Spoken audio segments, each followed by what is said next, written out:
Salam sabahınız xeyir, hörmətli tamaşaçılar, gününüzün uğurlu olacağına inanırıq. İdman kanalının bugünkü sər proqramında bir-birindən maraqlı rubrikalar və mövzular sizə təqdim olunacaq. Odur ki, gözünüz bizdə olsun. Salam sabahınız xeyir olsun, hörmətli tamaşaçılar. Yenidən efirdə qarşınızdayıq və İdman Səhər efirdədir. Bu dəfə də həmişəki kimi ənənəvi rubrikalarımızdan, sujetlərimizdən, bir də qonaqlarımızdan xəbəriniz olacaq. Həm də xəbərlərə qədər İdman xəbərdən də məlumatınız olacaq ki, başlayaq xəbərlərdən. Başlayaq xəbərlərdən. Demək, Polşanın Kielce şəhərində boks üzrə beynəlxalq turnir təşkil olunub. 16 ölkənin iştirakı ilə təşkil olunan yarışda 13 boksçu ilə yollanan Azərbaycan milli komandası turniri 7 qızıl və 4 bürünc medalla başa vurub. Yığmamız bu göstərici ilə kişilərin yarışında komanda hesabında birinci olub. Məsud Yusifzadə, Ümid Rüstəmov, Malik Həsənov, Nəbi İskəndərov, Murad Allahverdiyev, Alfonso Dominguez və Məhəmməd Abdullayev qızıl medal qazanıblar. Komandamızın digər üzvləri Ruslan Qədirov, Sərxan Əliyev, Eldar Quliyev və Rauf Rəhimov isə bürünc medal qazanıblar. Mən futbolla davam eləmək istəyirəm, çünki çoxdandır Qarabağdan transfer gözləyirdik. Düzdür, hələ ki gerçəkləşdirməyiblər o transferi. Ancaq bir xəbər var ki, sən demə Qarabağ hələ ötən yaydan maraqlanır o futbolçu ilə. Ukraynalı futbolçudur.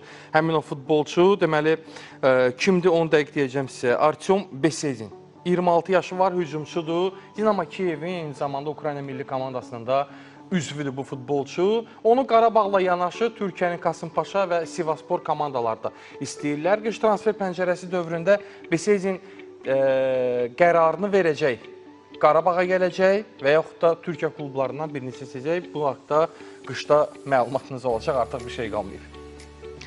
Belə əziz tamaşaçılar, güləş üzrə 2023-cü il dünya çempionatına ev sahibliyi edəcək ölkə artıq açıqlanıb.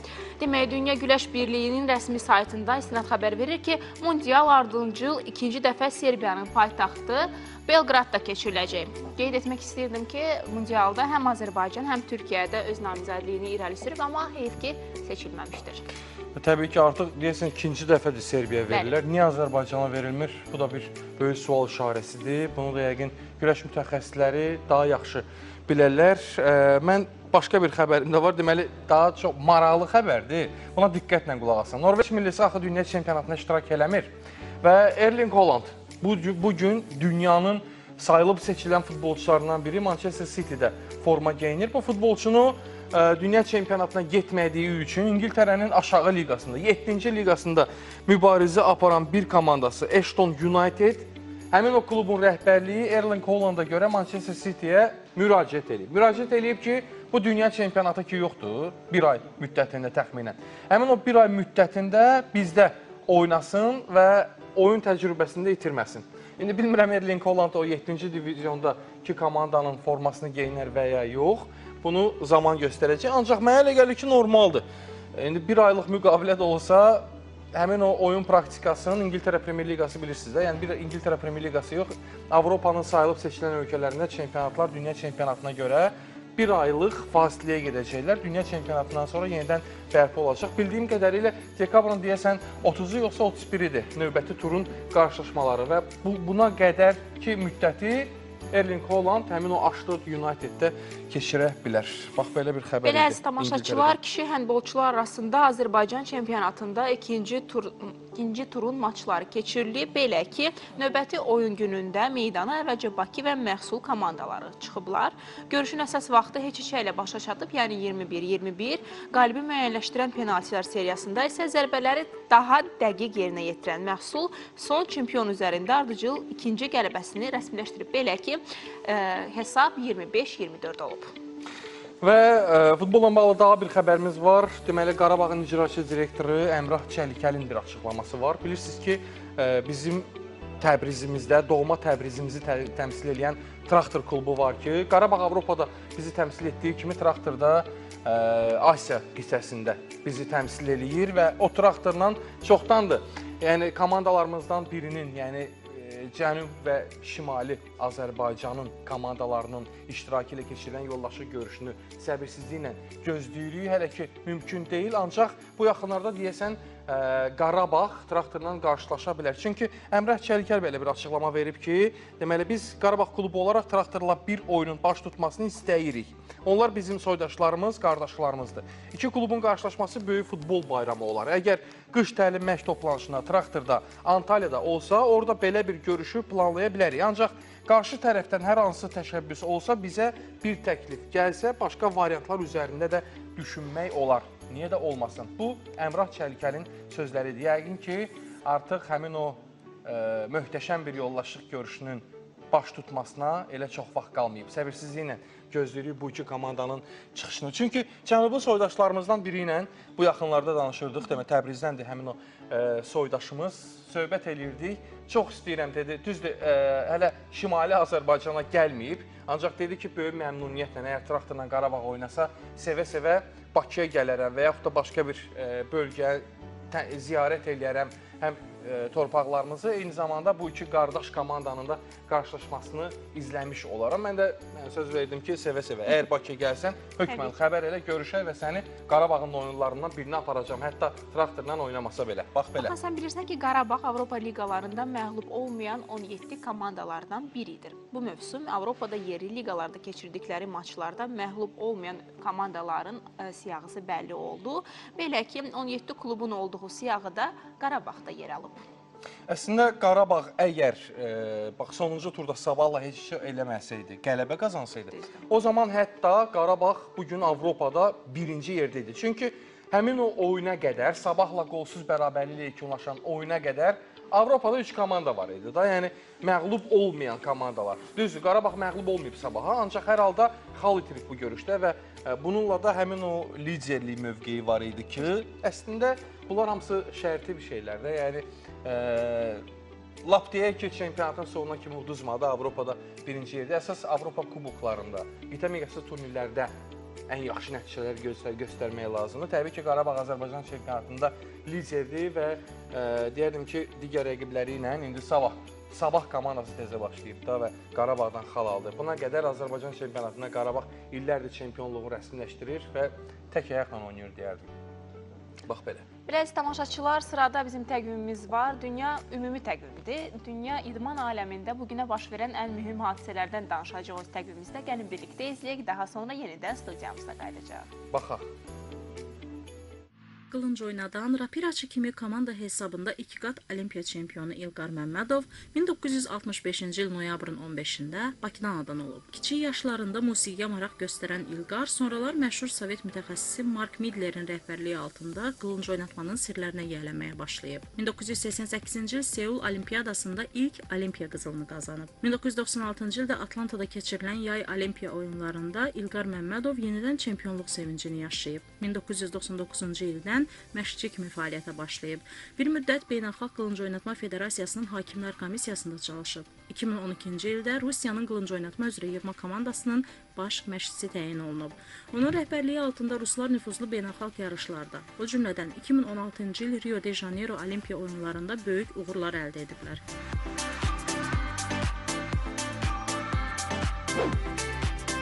Günün idman hadisəsi 1936-cı il noyabrın 15-də Almaniyada 3-cü Reyx və İtaliya milli komandaları arasında yoldaşlıq oyunu keçirilib. Məsələnin qeyri-adiliyi ondadır ki, həmin gün ilk dəfə futbol maçını yayımlamağa cəhd göstərilib. Lakin proses uğursuzluqla nəticələnib və bu təkcə siqnalın zəifliyi ilə bağlı olmayıb. Başlıca səbəblərdən biri hava şəraitinin kəskin dəyişməsi, şiddətli yağış yağması olub. Buna görə siqnal səviyyəsi daha da zəifləyib və yayım baş tutmayıb. Ümumiyyətlə, həmin dövrdə siqnalın yayım dairəsi Berlinlə məhdudlaşır və cəmi təxminən 500 televizor olduğundan proqramlar ölkə üzrə yalnız televiziya otaqları və telekafelərdə izlənilirdi. Yeri gəlmişkən, 1936-cı il Olimpiyadasını Berlin, Potsdam və Leipzigdə 28 televiziya otağında vur-tut 150 min tamaşaçı izləyib.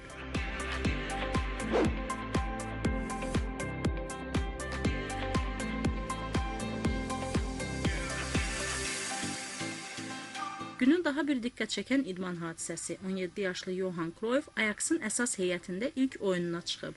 Debüt görüşündə vurduğu qola baxmayaraq komandası məğlub olub 1-3 hesabı ilə. Həmin vaxtlar Ajax orta səviyyəli yarımpeşəkar klub idi. 1965-ci ildə Ajax-a idman və bədən tərbiyəsi müəllimi, total futbolun yaradıcısı Rinus Michels rəhbərlik edirdi və zaman keçdikcə Cruyff meydanda onun sağ əlinə çevrilirdi. Hücumçu Ajax-da 1973-cü ilə qədər oynayıb və ardıcıl olaraq 3 Avrokubok qazanıb. Johan Cruyff 1974-cü ildə qızıl topa yiyələnməklə bu mükafata 3 dəfə layiq görülən ilk futbolçu kimi adını tarixə yazıb.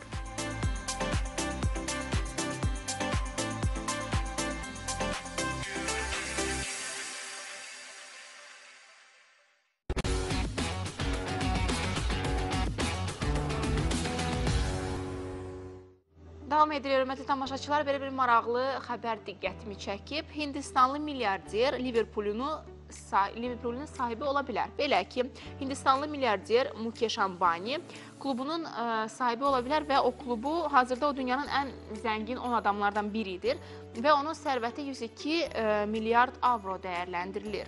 Və futbolu çox sevir bu adam. Futbolu çox sevir. Ona görə Liverpoolu almaq istəyir. Liverpoolun bundan qabaqki sahibi Liverpoolu cəmi 4 milyon 600 min avroya almışdı. Bu da bu məbləği, yəni necə deyim sənə, hazırlayır ki, Liverpoolu alsın. Görək. Gözləyək təbii ki.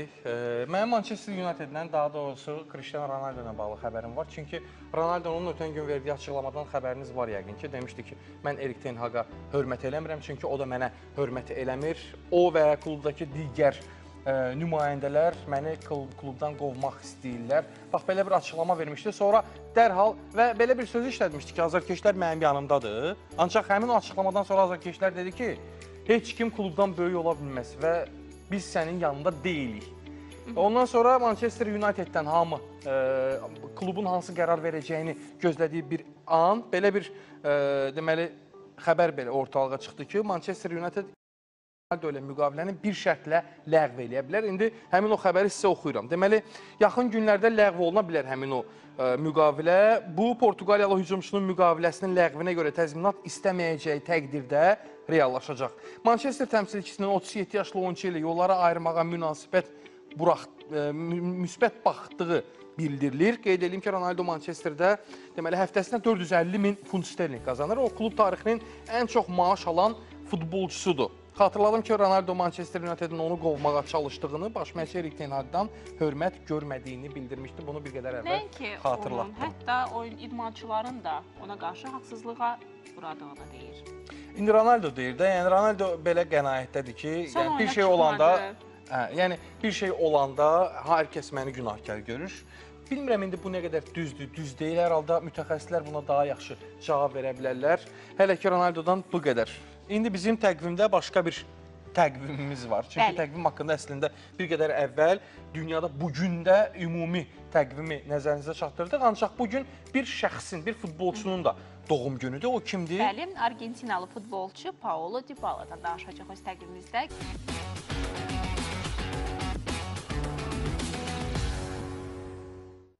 Davam edir, hörmətli tamaşaçılar, xəbərlərlə. Demək, Barcelona'nın və İspaniyanın millisinin hücumçusu Ansu Fati qəza keçirib.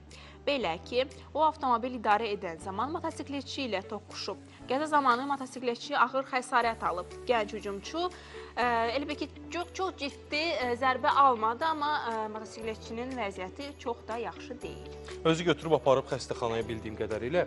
Başqa bir xəbər bilirsiniz də, noyabrın 16-sında milli komandamız yoldaşı görüşünü qüvvəsini sınayacaq. Kişinyovda Moldova seçməsi ilə qarşılaşacaq ki, rəqibin heyətində dəyişiklik olub. Bu haqda məlumat verim. Bilmirəm nə qədər maraqlıdır yoxsa yox. Təbii ki, bizim milli komanda ilə bağlı xəbərlər daha çox maraqlıdır. Bu da elə milli komandamıza rəqibinə aid olduğundan bu xəbər. Qeyd edeyim ki, Vyacheslav Poshmak və Maksim Kozhakaru səhhətlərində problemlərə görə yığmanın düşərgəsini tərk ediblər. Onların əvəzinə milliyə Yasir Turkan və Mikhail Shtefan çağırılıb. Bunlar Petrokub və Stimful Georgi komandalarının futbolçuları da milli komandamıza uğurlar arzulayırıq.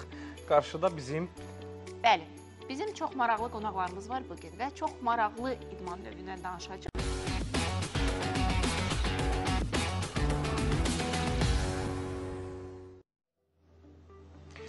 Bax Biləs belə. tamaşaçılar, biz bugün tekboldan danışacağıq və qonaqlarımız artıq studiyadadır. Gəl birlikdə qonaqları studiyaya dəvət edək. Buyurun. Demək, Gabor Borsanya, Dünya Tekbol Federasiyasının prezidenti, İsvan Dabreyev, Dünya Tekbol Buyurun, Federasiyasının buyurun. beynəlxalq şöbəsinin müdiri və Nərgiz Həmzə və Azərbaycan Tekbol Federasiyasının nümayəndəsi. Hər birinizə xoş gördük. Sabahınız xeyir olsun. Sabahınız Xoş xeyir. gəlmisiniz. Hoş gördük. Buyurun, əyləşin. Səhər-səhər yuxudan durmaq özdə qonaqlarımızdılar ölkəmizdə. Çətin olmadı ki, səhər yuxudan oyanıb bizim studiyamıza gəlmək. Xeyr. Qonaqlarımızdan da soruşun zəhmət olmasa. Onlar üçün. It was very tired to wake up in the morning, or how did you get up today? Yes, we woke up very morning, but we work hard and we would like to create with this sport, so it's the normal situation for us. Bu bizim üçün çox normal vəziyyətdir. Bu idman növü üçün. Öyrəşmişik. What about you? Yes, today it was easier to wake up. Yesterday was really tough when we arrived. It was really early in the morning and we had a lot of meetings already. As Gabor mentioned, it's normal for us because we work really hard to create value with the sport, and here in Azerbaijan we came to do this as well like that. Dünənə nisbətən bugün oyanmaq daha asan idi. Dünən çox çətin idi, çünki onlar dünən Bakıya çatıblar və həmçinin Mr. Gabor'un da bildirdiyi kimi bugün daha normaldır. Özdə belə yağışlı havada istəyirəm ki, sənə bir sualımı cavablandırsınlar. Bakıya gəlişlərinin səbəbi nədir? What's your main aim to come here, to Baku? Birinci kimdən başlayaq? Gabor. Mr. Gabor, please. What I mentioned earlier, we would like to create value with the sport, and Baku is a fantastic sports nation, and we would like to organize lots of competition here, and of course we would like to reach that the national Azerbaijani Tekbol Federation will be successful in the future. Biz bura gəldik ki, bu tekbol idman növünü yaradaq. Bakı çox fantastik şəhərdir və ümid edirik ki, uğurlu olacaq bu idman növünü yaratmaqda. What about you? Yox, hələ digər qonağın da cavabını alaq. What about you, Mr. Istvan? What's your main aim to come here? Yes, the main aim to come here is to develop the sport on the highest level as possible. Even nowadays, Tekbol is already known here among the football players and athletes in Baku and in some points of Azerbaijan, but we would like to bring it to the highest level. So our main goal, let's say like that, to create and to establish those steps that are going to lead to the next champions from Azerbaijan. Artıq tekbol Azərbaycanda qismən də olsa tanınır. Biz bura gəldik ki, tekbolu daha yüksək səviyyədə tanıdaq və hansı addımlar ki, onlar olmalıdır və tekbolun inkişafında özünü göstərəcək, onları etmək üçün biz buradayıq. Elə, tekbol çox məşhur bir idman növü deyil. Onun digər idman növlərinə, məsəl üçün tenisə çox oxşar bir idman növüdür. Onun fərqindən biraz danışaq. What's the difference between the tekbol and tennis, because it's very similar to each other? Yes, it's very similar, but we have to go back when how figure out the Tekbol story. Bəli, fərqlidir. Gəlin bir də onun tarixinə baxaq, tekbol necə yaranıb. When I was young, when I was child, I grew up in the Budapest, and we played football on the street all time. Mən nə vaxt ki uşaq idim, mən uşaq olanda biz küçədə futbol oynayırdıq. And we finished the normal football. We tried to play foot tennis on the concrete table, tennis table. Və biz başladıq futbol oynayıb bitirəndən sonra biz başladıq nəsə bir fərqli bir oyun oynamağa və biz masa üzərində artıq bu oyunu oynamağa başladıq. But because the table was straight, the ball didn't bounce out. Stol düz olduğuna görə top kənara gedə bilmirdi. Bu isə çətinlik yaradırdı. And I thought if we curve the table, the ball will go out, so the game will be more exciting. Ona görə də biz belə fikirləşdik ki, əgər stol qismən əyri olsa, yəni düz olmasa, onda top kənara daha asanlıqla gedə biləcək və beləliklə biz bunun ideyasını düşünməyə başladıq. And more comfortable, but we know that just the idea is not enough. So I have two professional business partner, György Gattyán and Viktor Huszár, and the professional tagball team, and together we work hard to create sport. Amma biz daha sonra düşündük ki bu çox maraqlı ola bilər. Yəni ideyanı həyata keçirmək lazım idi. Ona görə də biz Viktor Hüsarla bir yerdə biz bu ideyanı gerçəkləşdirməyə başladıq. Yes. So this is the story. Yeah, və bu da onun tarixidir. What about you? So what do you think? What's the difference between the tagball and tennis? Yes, as Gabor already mentioned the basics, that what is the main difference, but you know, not only the table is different, and Gabor not only the inventor of the table, but the whole team is, we invented the different sports, and that means that not only the table is different, but even the rules. So we created on this table different sports, so this curved table, the tagball table, is actually a multifunctional sports equipment. Biz tennisdən fərqi odur ki, təkcə onun masası deyil, həm də bunun qanunları da fərqlidir tennisdən, tamamilə fərqlənir. Mr. Gabor onun yaradıcısıdır, bu idman növünün yaradıcısıdır. Bu qədər. Artıq bu idman növü neçə ölkədə, misal üçün artıq bu idman növünün federasiyası var. Misal üçün Dünya Avropa çempionatları keçirilirmi? İstəyərəm bu haqda məlumat versinlər qonaqlarımız.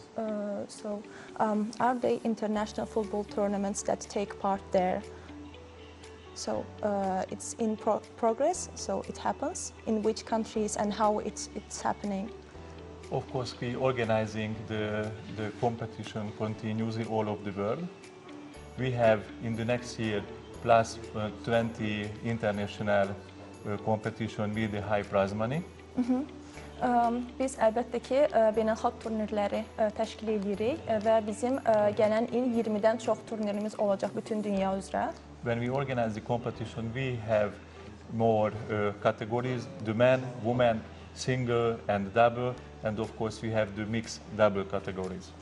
Bizdə bu oyun zamanı çoxlu kateqoriyalar var. 2 nəfərdilər, 4 nəfər ola bilər, qadınlar ola bilər, kişilər ola bilər, 2-2 ola bilər, 1-1 ola bilər.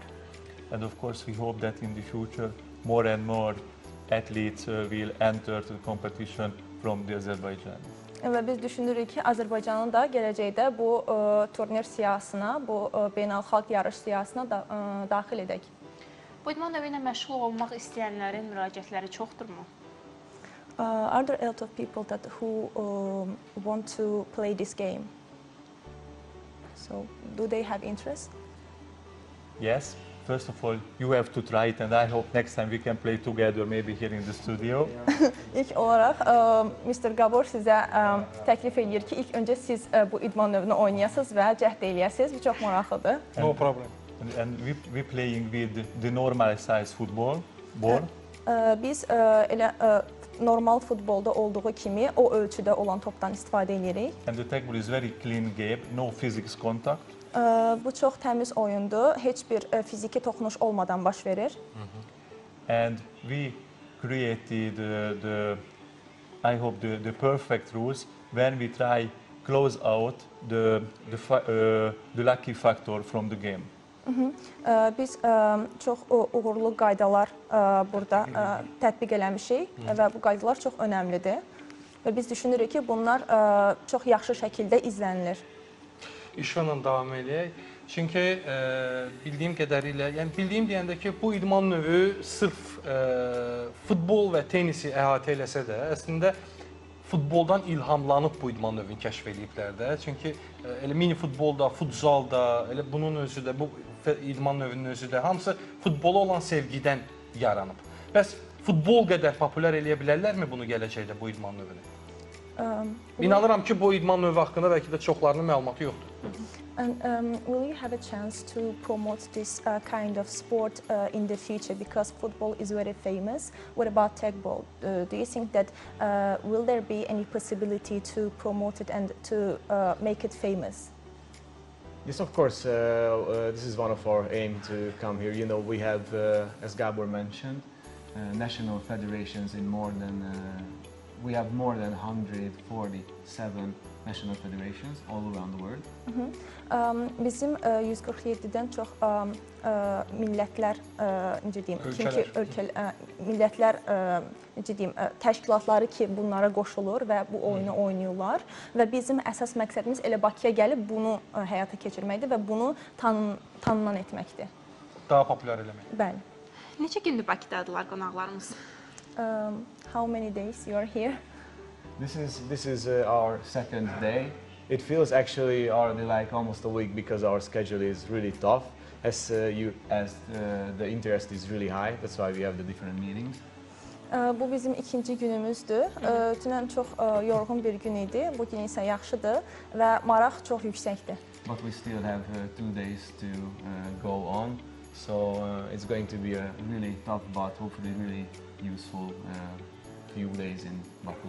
Və hələ də bizim 2 günümüz var. Ümid edirik ki, biz bu zamandan səmərəli şəkildə istifadə edəcəyik Bakıda. Belə işdən kənardan bir sual verim. Bakıda, yəni 2 günsüz, yəqin ki, gəzməli, görməli yerlərdə olmusunuz və bizim mətbəximizi dadmısınız. Ən bəyəndiyiniz yemək və ən bəyəndiyiniz Bakıda olan yerlər hansılardır?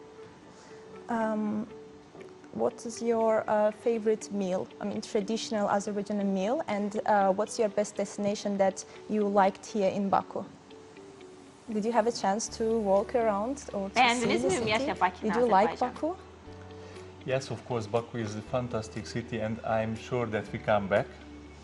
Bakı çox fantastik şəhərdir və biz düşünürük ki, biz yenidən bura gələcəyik. And to be honest, tonight we'll try the traditional food and tomorrow we'll like look around in the fantastic city. 2 gün biz çalışdıq ki, ləzzətli yeməklərdən dadaq və düşünürük ki, sabah daha çox vaxtımız olacaq ətrafı gəzmək üçün. Ən bəyəndiyiniz yemək? Yeyiblər də, yəqin mətbəxə dadıblar. Bir gün 3 dəfə yemək deməkdir.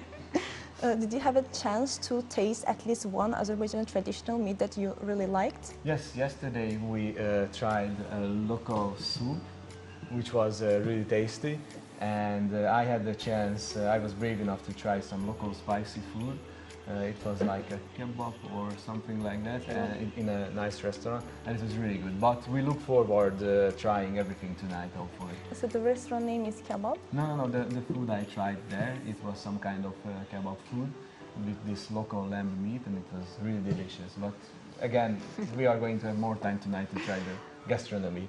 Biz keçən günlərdə vaxtımız oldu ki, milli mətbəxdən olan supu dadaq. Bu, hardasa kebab quzu dadında olan bir sup idi və biz bunu çox bəyəndik və düşünürük ki, bizim sabah daha çox vaxtımız olacaq başqa yeməklər də dadmaq üçün. Əslində gərək dünən gəlmişdilərsə, bilirəm, yorğunçuluq olub, istirahət eləmək lazım idi, ancaq gərək elə dünən gələn kimi çıxıb şəhəri gəzərdilər, çünki bugün artıq hava yağışlıdır. Bundan sonra inanmıram ki, yəni yağışlı havada həm də gəzmək o qədər də zövq vermir də hər adama. That will be great if you walked around yesterday because today it's raining. That's why I think that you don't have any chance to walk around today. So. Yes, but we don't forget no rain, no rainbow. O dedi ki, yağışlı gündə olmasa, yağış olmasa da göy qurşağı olmaz. Ona görə də yağış onlar üçün heç bir əngəl deyil. And the weather is very similar in my country. Həmçinin buradakı hava onun ölkəsindəki Macaristandakı havaya çox yaxındır və oxşardır. Əslində bilmirdim qonaqlar hansı ölkələri təmsil edirlər, ancaq Gabor Macar adıdır da, yəni Macaristan təmsil edir, yəni başqa bir ölkədə belə bir ada rast gəlməmişəm. Ona görə yəni istəyirdim elə müqayisə eləmək, özü dedi ki, Macaristandanam və bizdə də elə havalar təxminən demək olar ki, belə keçir. Bizim təqbol haqqında Ancaq qoy tərcümə eləsin Kseniya. Sualınıza cavab versin sonra. Actually, the presenter didn't know that you are from Hungary, but he was thinking that Gabor is the name of, I mean, it comes from the Hungary, and the name is very similar to the name like basic in Hungary, and that's why. So he wanted to ask you the question that where are you from, and also the weather, and what weather is there in your country. But I already informed them, and so they know that, yeah, the weather can be similar.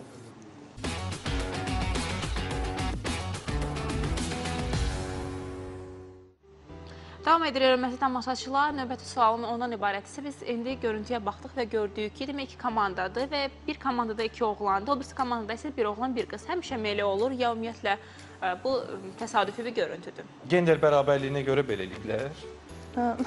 So we watched the video and there's a question that so in one team there are boys and in another team there are girls. So this is for gender equality or just for something? It happens always or? Of course, it's not question. We believe that the sports for everyone. Əlbəttə ki, bu həmişə üçün deyil. Biz inanırıq ki, idman hamı üçündür. Therefore, we have the women and men categories and mixed categories. Dediyimiz kimi bizim həm qadın, kişi, həm də qarışıq kateqoriyalı oyunlarımız olur. And I think the rules are very fair, and we have maximum 3 touches per team, but minimum ones we have to pass each other. And it's very important when the women and the men athletes play together. So bu çox vacibdir ki, qadın, kişi hamısı bir yerdə oynasın. Bizim elə qanunlarımız var ki, biz düşünürük ki, bu qanunlar çox da sərt deyil. Yəni qadın da, kişi də burada oynaya bilərlər. İstəyirəm İşvan cavab versin növbəti sualıma. Deməli, bu idman növü haqqında demək olar ki, ətraflı məlumat verirlər. Mən istəyərdim qarşıda Azərbaycanda bu idman növü ilə bağlı keçiriləcək yarışlardan, yəni ölkəmiz haqqında məlumat almaq istəyirəm. Planda nələr var? We want to ask the question about Azerbaijan. So, will there be competition in Azerbaijan? What is your plan? What's your plan in the future? Yes, of course, our plan, of course, to develop the sport to the highest level is possible, and that means together with our partners to organize local, national and international competitions. Əlbəttə ki, biz istəyirik ki, mümkün qədər, əlimizdən gəldiyi qədər daha yüksək səviyyədə bu idmanı inkişaf elətdirək Bakıda. Həmçinin öz əməkdaşlıq etdiyimiz kampaniyalarla və partnerlərlə də biz bu işi görəcəyik. Of course, to reach this goal, it's really important to have a professional international team, so not just our Hungarian team, but the local Azerbaijan team as well. Əlbəttə ki, bu çox vacibdir ki, bizim məqsədimiz, əsas məqsədimiz də budur ki, Azərbaycan komandası olsun, yerli komandası. Bunun təkcə Macarıstanın yerli komandası ilə oynamaq olmur. Biz istəyirik ki, Azərbaycanda da bir kampaniya yaradaq, yəni komanda yaradaq və bu kampaniyanın tərkibində olsun. And we still are going to have a lot of meetings today, but as far as we see that everybody is supporting us, so the support from Azerbaijan is really high, and we do really believe that there are going to be many competitions in Baku and hopefully in the whole country. Bakıda bizi çox dəstəkləyirlər və bu idman növünü çox dəstəkləyirlər və biz düşünürük ki, gələcəkdə də bizim çoxlu yarışlarımız olacaq Bakıda və biz bunun üçün çalışırıq. Macarıstandan olduğu üçün qonaqlarımız diqqətimi cəlb edən başqa bir mövzu var. İstəyirəm futbola keçid alaq, çünki bu mövsüm Avrokuboklarda həm Qarabağ, həm də Qəbələ Macarıstanın komandaları ilə, Ferencvarosla bir də Fehérvarla qarşılaşdılar. Düzdür, Qəbələ Fehérvar səttini keçə bilmədi, ancaq Qarabağ Ferencvarosu məğlub elədi. Mən istərdim ki, Azərbaycan futboluna olan, necə deyim, oradan Azərbaycan futbolu necə görsənir, misal üçün Macarıstandan? What's your opinion? What do you think that from Hungary, how Azerbaijan looks like? I mean, Azerbaijani football. So, what do you think? What about soccer, Azerbaijani soccer? What do you think that? People in Hungary think about our country? Our country or our country's football? Yeah, football in our country. Okay. Well, Fehérvar Qəbələ, Ferencvaros Qarabağ. Yəqin oyunları izləyiblər. I hope that you watched the football between Ferencvaros and Qarabağ, which is our national team. And o birisi nə idi? Növbəti komanda, hansı komandalar arasında olmuş oyun? Qəbələ, Fehérvar, Qarabağ, Ferencvaros. Qəbələ and Fehérvar. And we hope that you watched this football.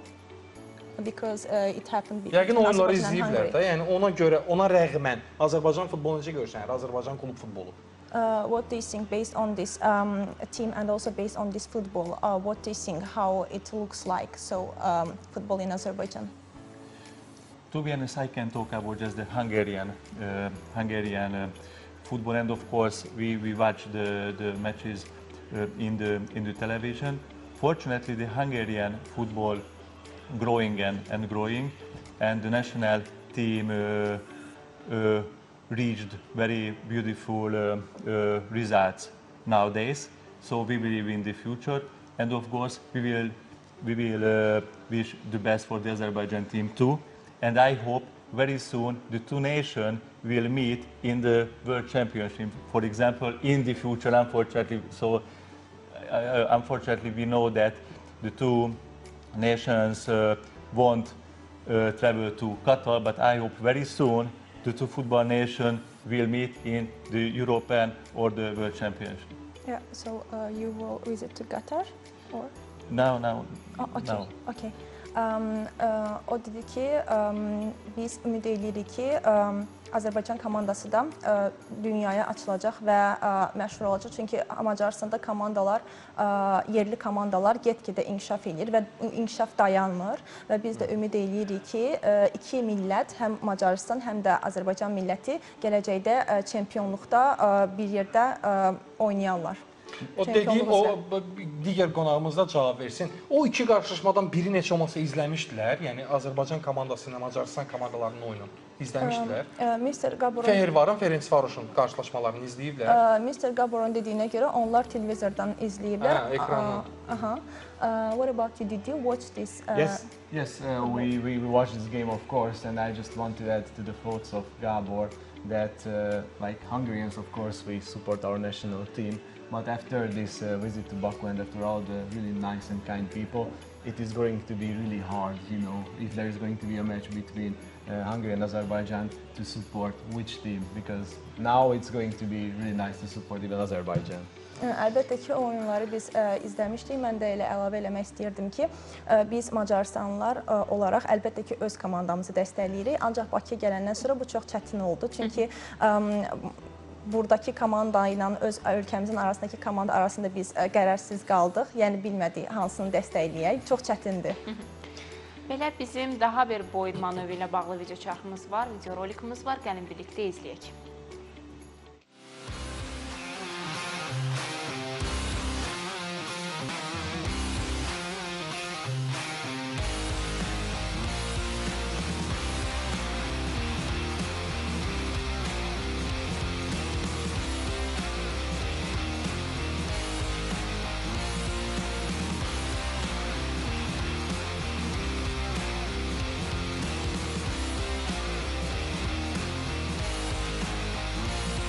In for the kill with a head smash, it's good enough.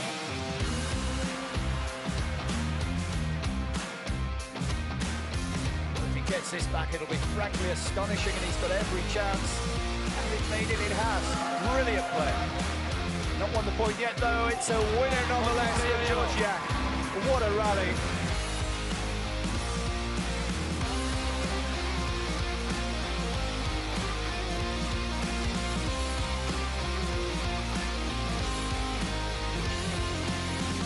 Nicely, too good, too high.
Bax belə, efirimiz davam edir. İstəyirəm elə Nərgiz xanım, sual Əgər qonaqlarımızın danışmaq istədikləri, bu idman növü ilə bağlı görmək istədikləri və yaxud da ola bilər ki, yenə də deyirəm, Azərbaycanda bu idman növü o qədər populyar deyil. Ona görə də bunu başqa necə təqdim eləmək olar Azərbaycanlı tamaşaçılara ekran vasitəsilə?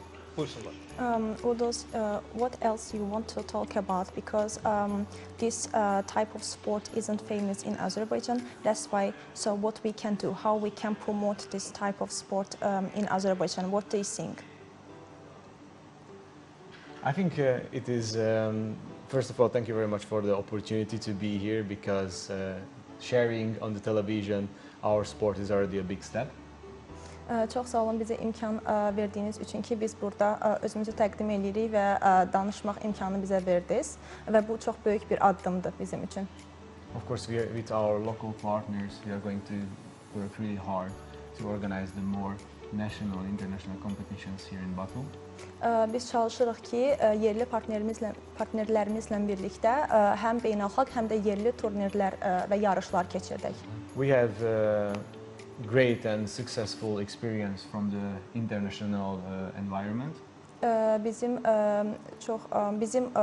Biz uğurlu olduq həm böyük, həm də beynəlxalq arenada iştirak etmək şansımız oldu. For example, in many countries, our tables are at the schools, primary schools and universities. Əlbəttə ki, bu həm orta məktəblərdə, həm də ki, ümumiyyətlə kolleclərdə də tədris olunur. Çünki orada da stollar olur, bunu oynamaq üçün. Masa üzərində. Bəli, masa üzərində. Because on the table we play not only the football, but we play different games. We play tennis, volleyball, table tennis and handball as well. Çünki masa üzərində biz təkcə bu idman növünü oynamırıq. Biz həmçinin tennis, voleybol, table tennis, masa tenisi and handball. Və handball, bəli. So the table gives a great opportunity for the teachers to teach different basic sports for the children. Və masa bizə şərait yaradır ki, biz təkcə bu idman növünü yox, həm də 5 cür idman növünü insanlara öyrədək. So if our negotiations and meetings are going to be successful here in Baku, then in this case, the tables are going to be in the schools and universities, so many people are going to know our sports. Və biz düşünürük ki, əgər Bakıdakı danışıqlarımız uğurlu bir şəkildə davam eləsə, biz məktəblərdə, orta məktəblərdə, həmçinin kolleclərdə də biz çalışacağıq ki, bu masaları çoxaldaq və bu masa üzərində oyunları artıq tələbələrdən şagirdlərə, şagirdlərdən böyüklərə hər kəs oynaya biləcək və bu çox yaygın olacaq, yayılacaq. Orxan, səncə hansı futbolçumuz bu oyunu oynaya bilər? Məncə Azərbaycanda var belə futbolçular, ancaq yaş bilmirəm, hansı yaş həddi olmalıdır bu idman növünə. Mən o suala elə cavab verərdim ki, əgər yaş həddinə uyğun, orada yaş həddi var bu idmanla məşğul olmaq üçün. Is there any age limit to play this kind of sport or is there age limit? Of course, no, the sport's for everyone, and we are very happy when we see that the different generation play against each other, and I would like to see in the future the more and more competition Əlbəttə ki, orada in different age categories. Əlbəttə ki, orada yaş limiti yoxdur. Bu idman növü hamı üçündür. Orada millətlər bir-birinə qarşı oynaya bilər, müxtəlif, yəni kişi, qadın, genderləri bir-birinə qarşı oynaya bilər. Ona görə orada heç bir problem yoxdur, yaş limiti yoxdur. Çünki orada müxtəlif kateqoriyalarda olan insanlar da oynaya bilərlər. Minnətdaram, çox sağ olun. Gəldiyiniz üçün. Gəlib cavablandırdığınız üçün suallarımızı özü səhər-səhər belə yağışlı havada. Minnətdaram, uğurlar arzulayıram qonaqlarımıza. Çox sağ olun. Bir daha sabahınız xeyir hörmətli tamaşaçılar, verilişimizin ikinci hissəsi artıq efirdədir. Biz də xəbərlərlə davam edirik. Belə, Azərbaycan taekvondoçusu Talih Süleymanov bugün Meksikanın Guadalajara şəhərində dünya çempionatında mübarizəyə başlayacaq. Məlumata görə 87 kiloqram çəki dərəcəsində çıxış edən idmançı ilk olaraq Serbiyanı təmsil edən Mehdi Kodabakishi ilə üz-üzə gələcək. Belə ki, biz Talih Süleymanova uğurlar arzu edirik. Rəqib yəqin ki, İranlıdır əslən. İndi Serbiyanı təmsil edir. Adətən son vaxtlar İranlı idmançıların ölkələrindəki bu ixtişaşlar, aksiyalardan sonra ümumiyyətlə idmançılar da ölkəni tərk edirlər və digər ölkələri təmsil edirlər. İdmançımıza uğurlar arzulayırıq həmin o görüşdə. İnanırıq ki, nəinki ilk mərhələni, hətta bütün mərhələləri uğurla keçib sonda qalib adını qazanacaq. Dünya çempionatının medalını almaq özü böyük uğurdur ki, biz idmançımızdan nəinki medal, qızıl medal gözləyirik. Bax belə, futbol xəbərindən davam edeyim. Tanınmış transfer market portalı Azərbaycan milli komandasının hücumçuları Renat Dadaşovla Mahir Əmrəlinin transfer qiymətlərini yeniləyiblər.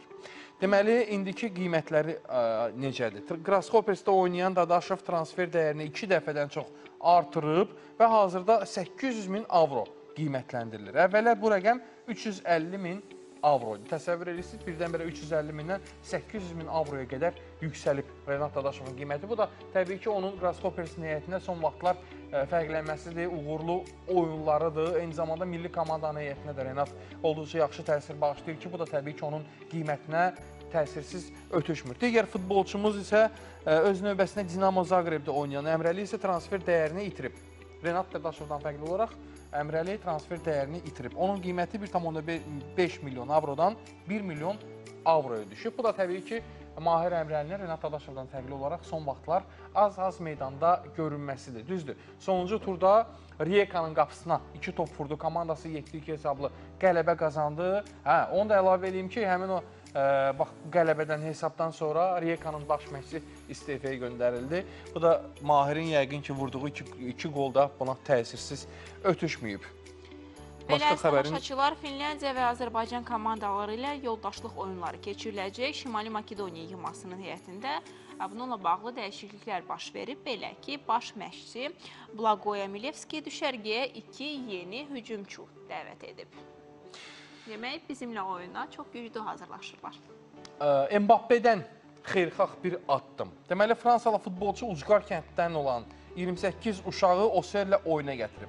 Onların qalmaq və otel xərclərini ödəyən hücumçu gələcəkdə də bu ənənəni davam etdirməyi düşünür. Biz adət eləmişdik ki, Ronaldo'dan belə xeyirxax addımları görürdük. Bu adda bir neçə veriliş əvvəl məlumat vermişdim. Daha dəqiq desəm, bir xəstə uşaq üçün ondan buçlarını istəmişdilər Ronaldo'dan. Ancaq Ronaldo onun əvəzində deyəsən 85.000 avro onun bütün maliyyə xərcini öz üzərinə götürmüşdü ki, düzdür, indi hansısa xəstə uşağa maliyyəcə pulu verməyib Mbappe, ancaq hər halda 28 uşağı bir futbol üçün, bir qarşılaşma üçün gətirir, onları oteldə yerləşdirir, yedizdirir, içizdirir və oyuna baxırlar həmin o futbolçular. Təbii ki, bu uşaqlarda futbola daha da həvəsin artması anlamına gələ bilər. Başqa bir futbolla bağlı bir xəbərdə deyim ki, Sabah klubu futbolçusu Joelens Mikelslə müqavilənin müddətini artıracaq. Masazır təmsilçisi Alman Wingerlə 1 illik razılaşıb artıq. Tərəflər arasında yaxın zamanda rəsmi müqavilə imzalanacaq. Qeyd edelim ki, Mikels Sabah üçün olduqca yaxşı bir tapıntı da deyə bilərdim. Çünki futbolçu həqiqətən çox yaxşı təsir bağışlayır. Azərbaycan çempionatında vurduğu qollarla Sabaha indiyə kimi çox xeyir verib. Bundan sonra da mənə elə gəlir ki, xeyri dəyəcək Sabah klubuna. Sabah düzdür, Murad Musayev hələ ki etiraf eləməsə də ki, Avrokuboklarda mübarizə aparmaq istəyirlər. Komanda buna çox yaxındır. Medal tarixində ilk dəfə, 5 yaşı var baxmayaraq ki, Sabah klubunun ilk dəfə medal qazanmağa çox yaxındır.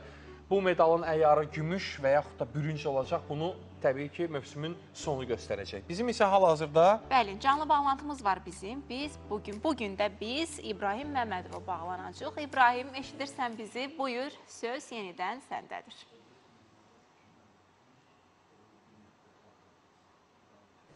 Salam, sabahınız xeyir, hər kəsi salamlayıram. Boks həftəmizin artıq 1-ci günündəyik. Bugün də sizə fərqli bir neçə hərəkət göstərəcəyik ki, həm ev şəraitində bu hərəkətləri təkrarlayasınız.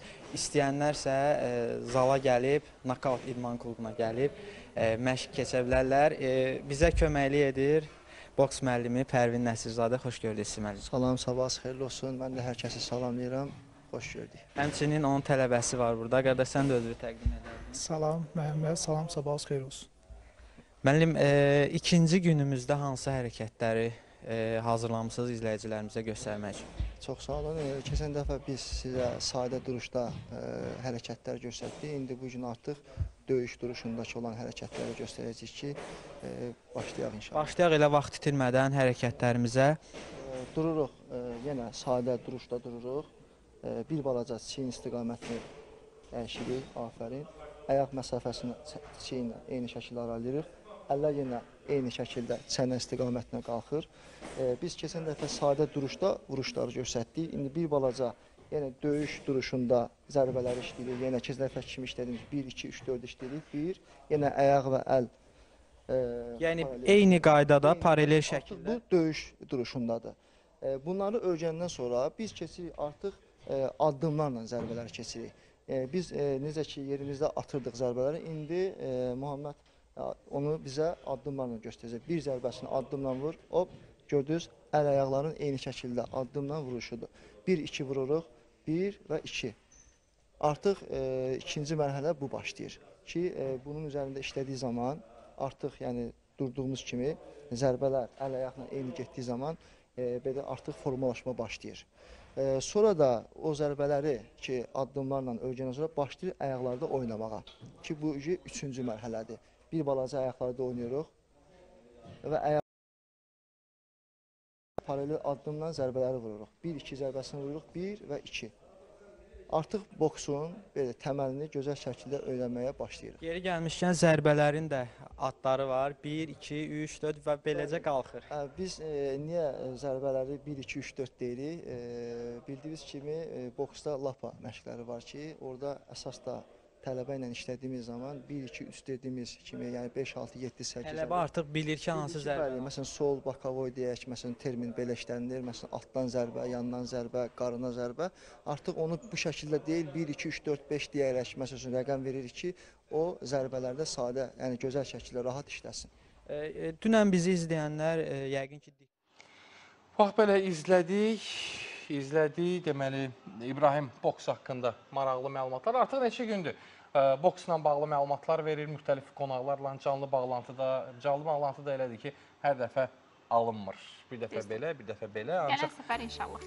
Hər halda biz efirimiz davam eləyir. Biz sizə yenə xəbərlər haqqında məlumat verək. Şəhriyar Məmmədiyarov final mərhələsinə qələbə ilə başladı. Söhbət nədən gedir? Deməli, Azərbaycan şahmatçısı Melwater Champions Chess Tour seriyasının 9-cu, sonuncu mərhələsinə qələbə ilə başlayıb. Finalın birinci raundunda Hindistanlı Ramesh Babu Pragnanandahla üz-üzə gəlib. Məmmədiyarov rəqibini 2,5, 1,5 hesabı ilə üstəliyib. Təcrübəli şahmatçı ikinci turda Polşalı Yan Krzysztof Duda ilə qarşılaşacaq. Sizə ümumi məlumat verim ki, deməli, turnir noyabrın 20-sində yekunlaşacaq. Yarışı mükafat fondu 210.000 Amerika Birləşmiş Ştatları dollarıdır. Şəhriyar Məmmədiyarov həmin o seriyanın 8-ci mərhələsi olan Aim-Chess Rapiddə ikinci yeri tutmuşdu. Uğurlar arzulayırıq. Şəhriyar düzdür. Son vaxtlar Kseniya deyərdim ki, sənə o qədər də, yəni o əvvəlki son ildə, məsələn, bu 2022-ci ildə biz əvvəlki Şəhriyarı görə bilmədik. Ancaq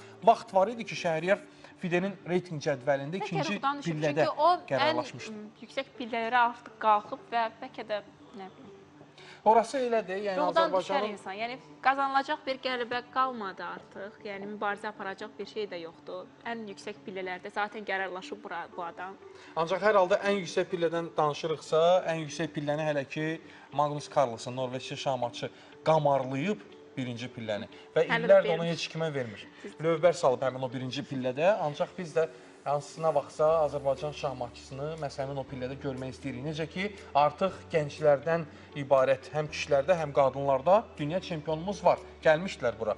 Abdullah Qədimbəyli, eyni zamanda Gövhər Əbdullayeva. Bəli, niyə də Azərbaycanlı şahmatçı olmasın? Yox, əgər bugün Şəhriyar olmayacaqsa, qoy digər şahmatçılarımız olsun. Bütün şahmatçılarımıza uğurlar arzulayırıq. İnanırıq ki, indiyə kimi necə ki, Azərbaycanı beynəlxalq arenada layiqincə təmsil edirlər. Bundan sonra da həmin o ənənəni davam elətdirsinlər.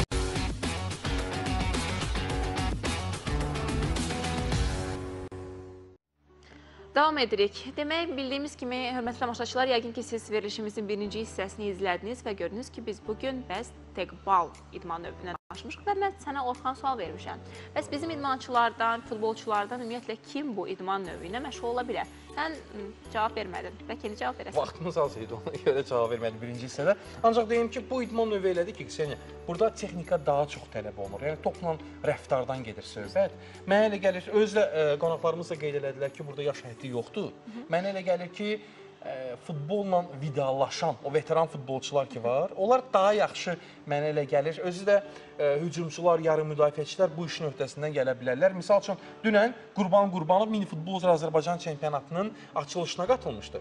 Orada qeyd elədi ki, əgər mən məşqçi olmasaydım, yəni hazırki karyeram davam eləməsəydi məşqçi kimi, mən hökmən Azərbaycan çempionatına qatılardım mini futbol üzrə. Baxma, yəni Qurban Qurbanovun da yəni düzdür, elə çox da deyil, az da yaşı yoxdur.